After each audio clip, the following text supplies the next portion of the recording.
Welcome to our channel. Today we how to install Google Cloud SDK, complete guide step by step clearly. To install Google Cloud SDK, start by navigating to the official Google Cloud SDK website. Locate the download link for your operating system. If you are using Windows, download the installer executable file. For macOS, download. If you are on Linux, download the corresponding .tar.gz package as well. Once the download is complete, locate the downloaded file in your system.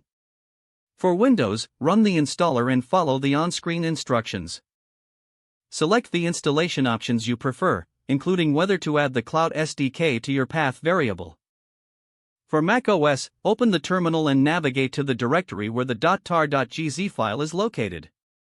Use the command parxzf Google Cloud SDK-star.tar.gz to extract the files. After extraction, navigate to the Google Cloud SDK directory using cd Google Cloud SDK. Run the installation script with /install.sh. For Linux, the process is similar to macOS. Extract the downloaded .tar.gz file using the same tar command. Change to the Google Cloud SDK directory and run the installation script. Complete the installation by following the prompts in the terminal. Once installation is finished, initialize the SDK by running Cloud init. This will guide you through the process of setting up your Google Cloud account. Sign in with your Google account when prompted. Select the project you want to use or create a new one.